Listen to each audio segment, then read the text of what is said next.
They thought Bob Walker was finished. An old Navy man with a bad knee, a worn-out pickup, and a German shepherd who followed him like the last witness to a forgotten war. After his father's funeral, they took the house, the boatyard, the bank accounts, even the family land. His stepmother smiled. The lawyer closed the folder. Everyone believed the old man had been erased. So Bob drove away in the rain with nothing but a Navy toolbox and Duke beside him. But buried inside that box was a coin, a map, and one final message from his father. And when Duke led Bob to a piece of worthless land near Little Creek, the ground itself began to give up its secrets. Because what they stole was only the beginning. What Bob found could bury them all. Before we begin, share the city you're watching from. We'd love to hear from you. And if this kind of story speaks to you, don't forget to subscribe and be part of the journey. Now, let's get into it. Rain struck the Norfolk windows hard enough to blur the yard, as if the house were trying to hide what was about to happen. Robert Bob Walker stood near the fireplace in the front room of the house his father had built, his boots planted on oak flooring worn smooth by 40 years of family footsteps. He was 74, tall once, still broad across the shoulders, though age had bent him slightly at the neck and stiffened his right knee. His face had hard planes, a square jaw covered in short white stubble, sun-browned skin, and pale blue eyes that did not move often. His hands hung loose at his sides, large and scarred, with thick knuckles and the slow stillness of a man who had learned not to waste motion. He wore a faded navy jacket over a gray work shirt, dark jeans, and old brown boots polished by habit rather than pride. Nothing on him announced what he had been. The body did that quietly. Across from him, the attorney opened a black leather folder. He was thin, smooth-faced, and neat in a charcoal suit, with silver-rimmed glasses and a voice trained to remove warmth from words. Behind him stood Evelyn Walker. Evelyn Walker was 57, tall and narrow in a tailored black coat that looked untouched by the rain. Her light brown hair was pinned close to her head, every strand controlled. Her skin was pale and carefully powdered, and her eyes were gray, flat, and dry. She wore black gloves indoors, as if the house had become something she did not want on her hands. She did not look at Bob for long. When she did, her gaze moved over him like furniture already tagged for removal. Duke sat at Bob's left side. The German shepherd was 8 years old, black and tan, with a heavy chest, a graying muzzle, and dark eyes that kept measuring the room. His ears moved before his head did. He did not whine. He did not pace. He watched the attorney, the folder, Evelyn's gloved hands, and the front door, one after another, as if keeping count. The attorney read the will in a calm voice. The house went to Evelyn. The bank accounts went to Evelyn. The boatyard near Lynnhaven went to Evelyn. The coastal lots, the workshop tools, the investment accounts, the old safe in the study, all of it went to Evelyn. Bob received a 1,998 pickup truck, one weathered Navy toolbox, and a parcel of wooded land near Little Creek, described as having no active commercial value. Bob's left hand closed once, then opened. His thumb rubbed the seam of his jacket cuff. On the mantel, a framed photograph of his father leaned beside a folded funeral program. Bob looked at the photograph, then at the attorney's folder, then at Evelyn's gloves. "There must be no confusion," the attorney said. "The estate transfer is final." Evelyn crossed the room to the window. "Your things are outside." Bob turned his head slowly. 2 men carried boxes through the open front door. Rain blew in across the threshold. A cardboard box hit the porch and split at one corner. A framed photograph slid out face down into the water. Then came a folded funeral flag wrapped in plastic, his father's old navy coat, a coffee tin of screws, and a stack of letters tied with faded string. Bob moved toward the door. Duke rose with him. One of the security men stood on the porch, heavy-set, red-faced, too young to know when silence was a warning. He looked at Bob's wet boxes and smirked. Guess the old war hero got retired twice. Bob stepped down onto the porch. Rain struck his face and ran into the white stubble along his jaw. He bent, lifted the framed photograph from the water, and wiped the glass with his sleeve. His breath stayed slow. His eyes shifted once to the guard's right hand, then to the man's lead foot, then to the doorframe behind him. The guard nudged the navy coat with his boot. "This junk too?" Bob set the photograph on the porch rail. The guard kicked the toolbox. Bob moved. It was not a punch. It was smaller than that. His right hand caught the guard's wrist. His left forearm crossed the man's elbow. His hip turned. The guard hit the porch boards on one knee with a sharp grunt, his arm locked behind him, his face inches from the wet wood. Bob held him there for 2 seconds. Not more. The porch went quiet. Bob released him and stepped back. The guard stayed down, breathing hard through his mouth. Bob picked up the navy coat and laid it over the flag. No one spoke from inside the house. The attorney's hand tightened around the folder. Duke had gone still at the threshold, his head lowered. A low growl moved in his chest, quiet but steady. His nose pointed not at the guard, not at Evelyn, but at the black leather folder. Evelyn's eyes dropped to the dog. Control him. Bob placed 2 fingers against Duke's collar. He is. Duke did not stop growling, his ears angled forward. The attorney took half a step back before he could prevent it. Bob noticed. He also noticed the faint chemical smell of fresh ink when the folder shifted in the attorney's hand. A truck key landed on the entry table. The attorney placed a small envelope beside it. Vehicle title, parcel deed, personal effects. The matter is concluded. Bob waited longer than most men would have. Then he picked up the envelope, the key, and the toolbox. The metal handle was cold and slick. His palm tightened around it until the skin over his knuckles went pale. Rainwater dripped from the porch roof onto the funeral flag at his feet, 1 drop at a time. He carried everything to the pickup parked beside the driveway. It was old, white, and rusted along the wheel wells, with a cracked bed liner and 1 dull headlight. Duke jumped into the passenger seat without command. Bob loaded the boxes slowly. He placed the funeral flag on top, then the photograph, then the navy coat folded over both. Only after the last box was secured did he open the toolbox. Inside were pliers, an oil-stained rag, a coil of wire, and an old brass tin. Bob opened the tin. A UDT challenge coin rested inside, darkened with age. Beneath it lay a folded map and a strip of paper in his father's handwriting. Bob unfolded the paper under the gray light. If they take the house, let Duke find the rest. Duke lifted his head from the passenger seat and stared through the rain toward the road leading east. Bob folded the map twice, then unfolded it again when the first turn near Little Creek did not match the road. Duke sat rigid in the passenger seat, nose angled toward the cracked window. The UDT coin lay in the cup holder beside the truck key. It clicked once each time the pickup hit a rut. Bob kept his right hand on the wheel and his left hand near the map, 2 fingers holding the paper flat against his thigh. He did not look back toward Norfolk. He watched mile markers, drainage ditches, old fence posts, and the narrow roads that peeled away from the main route without signs. His jaw worked once when the map showed a line that no longer existed on the ground. The parcel sat beyond a broken service road outside the city, where asphalt ended and wet sand took over. Bob stopped the truck at a rusted chain gate. No sign marked the land. No mailbox, no address plate, no warning board. Only pine trunks, low brush, standing water and tire tracks, and a strip of old survey tape hanging from a branch like something forgotten by men who had not intended to return. Duke pushed his shoulder against the door before Bob opened it. Bob stepped out, shut the door quietly, and looked over the ground. The air carried damp pine, mud, and the faint sour smell of rotting boards. He placed the map on the hood, weighted it with the coin, and compared the creek line with the tree line ahead. His fingertips left wet marks on the paper.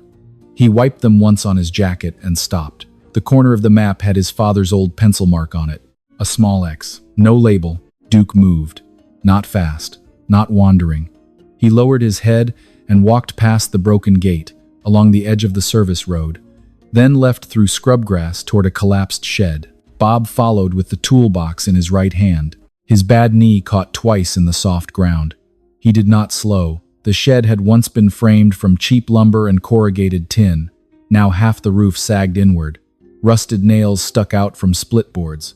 A concrete pad showed under moss and black leaves. Duke ignored the shed. He crossed the pad and stopped at its far corner. Bob stopped behind him. The dog sniffed once, then again. His paws scraped the moss. Short strokes, controlled. He did not dig at random. He cleared one narrow patch, then looked back at Bob. Bob set the toolbox down. His breathing changed. Not loud, just shorter. He crouched with care, brushing moss away with his gloved fingers. Beneath it was concrete. Beneath the concrete dust was a round metal outline, no wider than a dinner plate. Old, flush with the ground, hidden under years of growth. Duke's ears went forward. Bob took the UDT coin from his pocket. The metal was cold. He turned it over, studying the worn edge, then ran his thumb around the circular plate. At first, nothing moved. He pressed the coin against a shallow slot almost hidden in the rim. It fit. The plate clicked. Bob held still for 3 seconds. He listened to the trees, the shed, the open road behind him. No engine, no footsteps. Only Duke's low breathing. Bob lifted the plate and found a keyhole beneath it. The toolbox held an old brass key wrapped in oilcloth under the pliers. Bob had not noticed it in the rain. He noticed it now because the shape matched the lock before he touched it. His palm tightened around it. He inserted the key and turned slowly. The ground answered with a dull metallic release. A square seam appeared in the concrete. Bob used the pry bar from the toolbox and lifted. The hidden hatch rose on stiff hinges. Cold air came up from below. Dry air. Stored air. Not cave air. Duke looked down first. Bob switched on a small flashlight and aimed it into the opening. A narrow ladder descended into a storage room lined with plywood and steel shelving. He climbed down slowly, one rung at a time. Duke waited above until Bob reached the floor, then came after him with careful paws. The room was not large. It had been built for concealment, not comfort. Metal cabinets stood along one wall. Plastic storage bins lined another. A work table sat in the center with a battery lantern, dead for years, and 3 sealed envelopes arranged in a straight line. Bob moved the flashlight across the shelves. Bank folders, property records, cassette tapes, photographs, copies of deeds, medical forms, names clipped together by county. He opened the first cabinet. Inside were files marked by hand, veterans, widows, powers of attorney, transfers pending. His thumb paused on the last label. The skin under his wedding ring scar went white, though he had not worn a ring in years. Bob pulled one folder free. Photographs slid against the paper. Old men on porches, women standing beside mailboxes, houses with American flags, small boatyards, modest ranch homes. One page bore the printed name Harbor Light Veterans Trust. The brochure showed smiling faces, flags, and clean blue lettering. Support, protection, dignity. Bob turned the page. Behind the brochure were transfer forms, medical competency statements, revised wills, and payment trails routed through companies he did not recognize. Duke moved to the work table and placed his nose near the second envelope. Bob opened it. A cassette tape sat inside with a typed label. For Robert, not yet. He did not play it. He placed it in his jacket pocket. The third envelope held a list. Names, dates, addresses. The top page had red pencil marks. One name had been circled twice. Helen Carter, Virginia Beach. Widow of Thomas Carter, former SEAL. Transfer scheduled within 24 hours. Bob set the paper down. Then he picked it up again. His eyes stayed on the number beside her name. His left hand reached for the table edge and held it. The flashlight beam lowered until it struck the floorboards near Duke's paws. Duke gave one short breath. Bob folded the list, the Harbor Light file, and 2 property records into his jacket. He did not empty the room. He closed every drawer. He put the envelopes back in order except for what he took. Then he climbed out, sealed the hatch, and brushed moss back over the metal with both hands. At the truck, Duke stopped before jumping in. His head turned toward the rear axle. Bob saw it. He crouched without a word and slid one hand beneath the frame. His fingers found a small black device fixed to the metal by a magnet. Bob pulled it loose and stood beside the open door. The device rested in his palm, still warm. The tracker made no sound in Bob's palm, but Duke would not stop staring at it. Bob stood beside the pickup with the driver's door open and the small black device resting against his glove. The casing was clean, no mud, no rust. Someone had placed it there recently and with care. He turned it once, saw the tiny green light blink under the seam, then closed his fist around it until the plastic creaked. Duke's ears stayed forward. Bob looked past the trees toward the service road, then slid the device into an empty tobacco tin from the toolbox. He set the tin under a loose plank near the collapsed shed, covered it with leaves, and walked back to the truck without looking at the hiding place again. A man following a signal would follow the wrong ghost. He drove toward Virginia Beach with the list folded inside his jacket. The name Helen Carter sat against his chest like a hard corner. At a red light, his thumb pressed the paper through the fabric. The light changed. A horn sounded behind him. Bob moved on. Helen Carter's house stood on a quiet street not far from the water, small and white, with a narrow porch, clipped hedges, and an American flag mounted beside the door. A sedan sat in the driveway with a temporary legal services placard on the dashboard. Bob parked 2 houses down. Duke stayed close to his knee as they approached. Helen Carter opened the door before Bob knocked twice. She was 70, short and thin, with silver hair pinned behind her ears and pale skin marked by deep lines around the mouth. She wore a navy cardigan over a plain blouse, pressed slacks, and house shoes that had been repaired at the heel. Her eyes were light brown and tired, but not dull. They moved from Bob's face to Duke, then to the folder tucked under Bob's arm. She kept one hand on the doorframe, as if the house itself needed holding. A man stood behind her in the hall. He was younger than Bob by decades, neat, narrow, shouldered, and dressed in a dark suit too polished for a widow's front room. Martin Cole had a smooth jaw, trimmed dark hair, and a small smile that did not reach his eyes. One hand held a pen. The other rested on a stack of papers placed on a side table. "Mrs. Carter," Bob said. "Don't sign." Martin turned the pen between his fingers. "This is a private estate matter." Bob looked at the top page. It stops being private when a false trust takes a widow's home. Helen's grip tightened on the doorframe.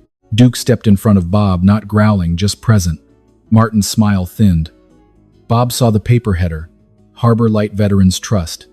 He saw the signature line under Helen's name. He saw the notary seal already stamped on a page she had not signed.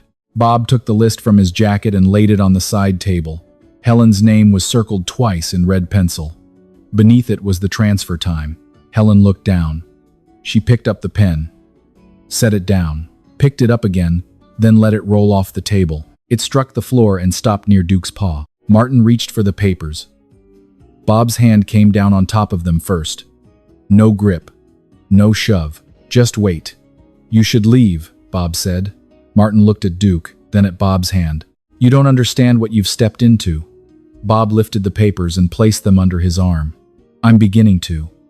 Martin left without raising his voice. The sedan backed out 3 minutes later.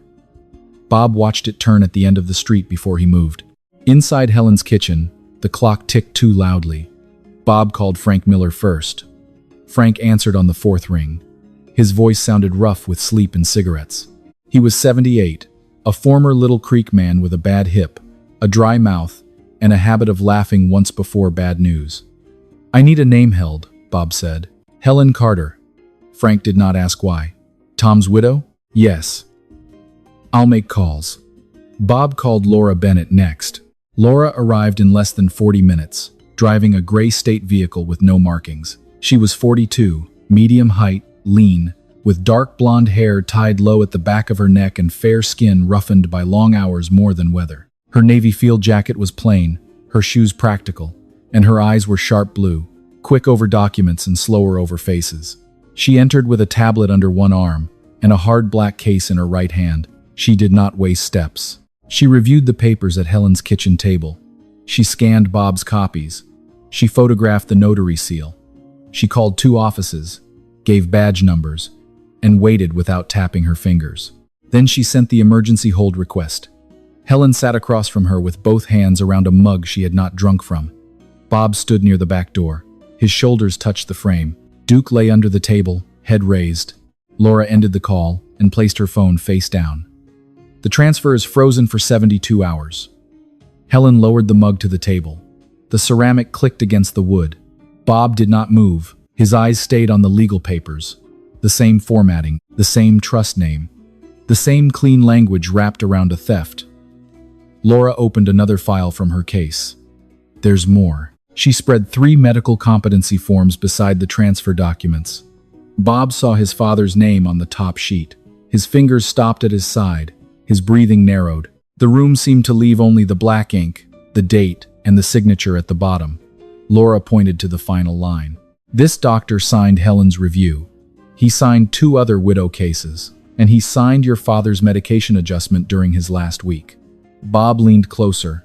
The signature was the same on every page. Leave the dog where he can be seen. Bob heard the line from Laura's phone speaker and did not look up from the workbench. The voice was Evelyn's, clipped and low, recorded by the small camera Laura had placed in Helen Carter's kitchen before Martin left. The words played once. Laura stopped the file. Frank stood near the office door of the old boatyard, one hand on his cane, the other on the light switch. Duke watched Bob from beside a stack of rotted sailcloth. Bob picked up the medical form with his father's name on it. He set it beside the forged transfer papers. Then he placed the UDT coin on top of both. His thumb stayed on the coin for 1 second longer than needed, the old brass edge pressed into his skin. The boatyard near Lynnhaven smelled of salt, diesel, wet rope, and old wood. His father's name was still faint on the office glass, scratched by weather and neglect. Bob did not pause at it. He moved through the building with a roll of tape, 2 small cameras, a cheap steel cash box, and the black tracker sealed inside the tobacco tin. He put the tin in the cash box. He put the cash box inside a gray safe near the center of the office. The safe was not locked well. That was the point. Laura checked the camera angle. "He'll see it. He'll want it," Frank said. Bob slid a fake ledger into the safe. The cover was worn. The first pages looked real enough. The rest were blank. He placed 1 page from Harbor Light on top, just enough bait to smell like meat. Duke rose suddenly. Bob turned. The back door moved once, then stopped, not opening, testing. Laura killed the office light. Frank stepped behind a hanging tarp. Bob took 2 slow steps toward the wall and stopped where the camera could not see his face but could see the safe. His breathing shortened. His right hand closed around the pry bar. Duke stood near the door, low and ready. The door burst inward. 2 men came through first. Masks, gloves. One carried bolt cutters. The other carried a short leash with a steel catch. Martin followed them, holding a flashlight and wearing the same clean suit under a dark raincoat. He looked at the safe before he looked at Bob. "Where is the original file?" Martin said. Bob did not answer. The man with the leash moved toward Duke. Duke backed 1 step, then another, following Bob's hand signal. The man lunged. Duke turned away, fast enough to miss the catch, but not enough to leave the room. He led the man toward the open storage bay. Bob's hand tightened on the pry bar. His knuckles whitened. The safe sat 10 feet away. Duke was 15 feet beyond it. The man raised the leash again. "Bob," Laura said from the dark. He did not move toward Duke. Not yet. Frank's cane struck the wall once from behind the tarp. Duke dropped flat. The man tripped over him and hit the floor hard. Duke was up again before the man rolled over. Frank stepped out and put the cane across the man's wrist, pinning it to the boards. The second man reached for the safe. Martin lifted his flashlight. "Open it." Bob looked at Duke. Duke stood free now, teeth showing, leash on the floor. Bob set the pry bar down. Martin smiled. Bob crossed to the safe and opened it with slow hands. He stepped aside. Martin pushed past him, pulled out the fake ledger, and opened the first page under the flashlight. Laura's camera caught his face. It caught his hand. It caught the Harbor Light page. Martin turned to the second man. "Burn the rest." The side door opened. State police moved in without shouting. Laura stepped from the dark with her badge already raised. Frank kept the first man pinned until a trooper took him. Duke stayed beside Bob, shoulder against his leg. Martin did not run. He looked at the camera, then at Laura, then at Bob. "You don't have the real one," he said. Bob walked past him to the old bait freezer against the far wall. His father had kept striped bass there 40 years ago. Bob had avoided opening it since entering the building. He stopped in front of it now. His palm rested on the rusted handle. For a moment, he looked at the scratched initials near the hinge. S.W. His jaw set. He pulled. The freezer was dry inside.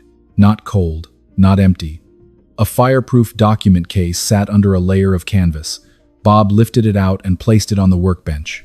Laura opened it with gloved hands. The original will lay on top. Beneath it were medication logs, earlier dosage sheets, copies of bank transfers, and a ledger with Harbor Light Veterans Trust stamped in blue across the first page. Evelyn's name appeared on 3 payment authorizations. Martin's appeared on 7. The doctor's signature appeared beside every altered medication page. Frank gave one short laugh. It had no humor in it. Martin stared at the documents. His mouth moved once without sound. Laura turned one final page. A folded courthouse receipt slipped free. It bore a Norfolk seal and a judge's initials in blue ink. Laura did not speak. She put the receipt into a clear evidence sleeve. A trooper pulled Martin's hands behind his back. The cuffs closed.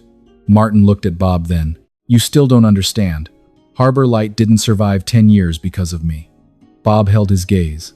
Martin leaned slightly forward as the trooper turned him toward the door. A Norfolk judge signed every clean order. The work light swung above the bench, and the raised court seal in Laura's evidence sleeve caught the light. It was not supposed to end with Bob Walker waiting outside a Norfolk courtroom, but every paper in Laura Bennett's case file had brought them there. Bob stood beside the wall with Duke at his knee and the fireproof case on the bench between his boots. Frank Miller sat nearby, both hands on his cane. Helen Carter held a folded tissue in one hand and the temporary hold order in the other. Laura stood at the clerk's counter with the courthouse receipt sealed in plastic. The Norfolk seal showed through the sleeve. The judge's initials in blue ink sat at the bottom like a small cut. Bob looked at the initials longer than he needed to. His thumb moved over the UDT coin in his pocket. The edge pressed into the skin. His breathing stayed even, but his shoulders did not drop. Laura returned with 2 federal investigators and a state financial crimes officer. No one spoke loudly. No one needed to. The case moved from one table to another, then into a closed conference room, then back before a different judge by emergency assignment. Laura laid out the original will, the medication logs, the Harbor Light ledger, the payment authorizations, the camera footage, and the recording of Evelyn's order about Duke. The first order came before noon. Assets belonging to Harbor Light Veterans Trust were frozen, then the linked shell companies, then Martin Cole's firm accounts, then Evelyn Walker's personal transfers tied to the trust. The courthouse receipt triggered a judicial conduct referral. The Norfolk judge, whose initials sat in blue ink, was suspended pending investigation before the afternoon session ended. Bob sat through it without shifting much. When the original will was placed on the table, his hand closed once over the bench edge. The wood creaked under his fingers. He looked at the signature at the bottom, his father's hand, steady, clear, not the weak scribble on the version Evelyn had used. The false will was voided first, then the transfer of the Walker house, then the boatyard, then the coastal lots and accounts Evelyn had claimed. A clerk stamped each order. The sound carried across the room. One page, then another, then another. Martin appeared in custody after lunch. He did not look at Bob. His suit was wrinkled now, his collar open, his wrists cuffed in front. The charges were read in a flat voice. Fraud, money laundering, forgery, conspiracy, obstruction, and attempted destruction of evidence. When the prosecutor mentioned the hidden cameras at the boatyard, Martin stared at the table. Evelyn came next. She wore black again, but it did not fit the room the same way. Her gloves were gone. Her hands looked bare and older on the table. The recording played once. Her voice filled the courtroom. "Leave the dog where he can be seen."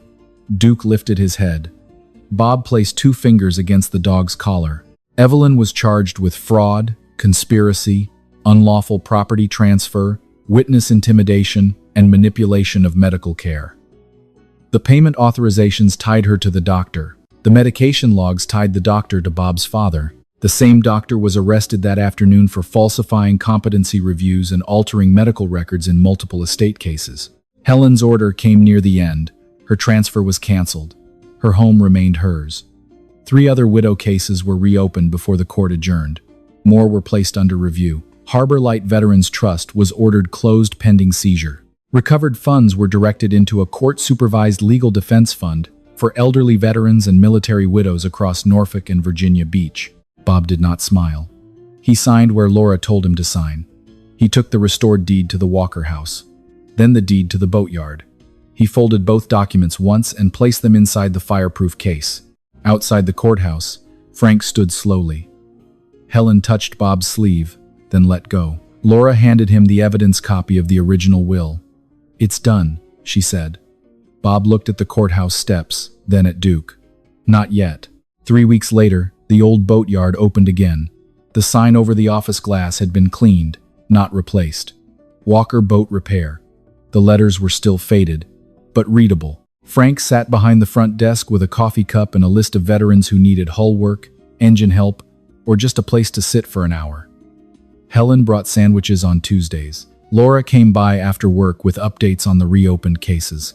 2 more families kept their homes before the month was over. Bob worked in the main bay with the doors open. He repaired a cracked skiff for a retired corpsman and refused payment. Duke slept near the doorway until anyone unfamiliar crossed the gravel. Then he opened one eye. Near closing, Bob carried a small wooden frame into the office. Inside it was the funeral flag, folded properly now. He mounted it on the wall.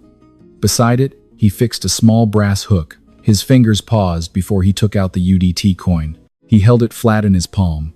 The coin had darkened with age, but the markings still held. Bob placed it on the hook. Below the flag and the coin, Frank had taped a sheet of paper to the wall.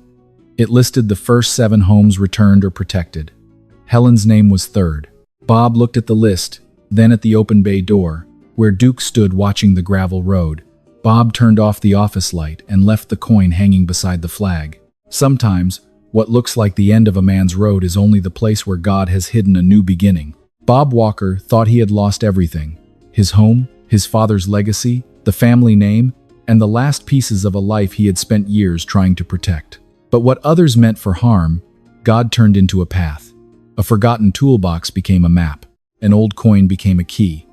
A loyal dog became the guide. And a broken man discovered that he had not been abandoned at all. That is how miracles often come. Not with thunder, not with bright lights in the sky. Sometimes they come quietly, through one faithful friend, one old memory, one closed door that leads to the truth. Sometimes God does not stop the storm right away because he is using it to wash away what was false. Sometimes he lets people lose what they were clinging to so they can find what was truly theirs. And maybe that speaks to everyday life too. Many people watching this may know what it feels like to be betrayed, forgotten, pushed aside, or treated like their years of sacrifice no longer matter. But your story is not over just because someone else tried to write the ending. Keep walking, keep praying, keep doing what is right, even when nobody sees it. God sees, and when the time is right, truth has a way of rising from the ground. If this story touched your heart, please share it with someone who may need a little hope today. Leave a comment below and tell us what part of Bob and Duke's journey meant the most to you. And if you believe in stories about courage, faith, loyalty, and justice, subscribe to the channel so you won't miss the next one. May God bless you, protect your family, guide your steps, and remind you that even in the darkest season, you are never walking alone.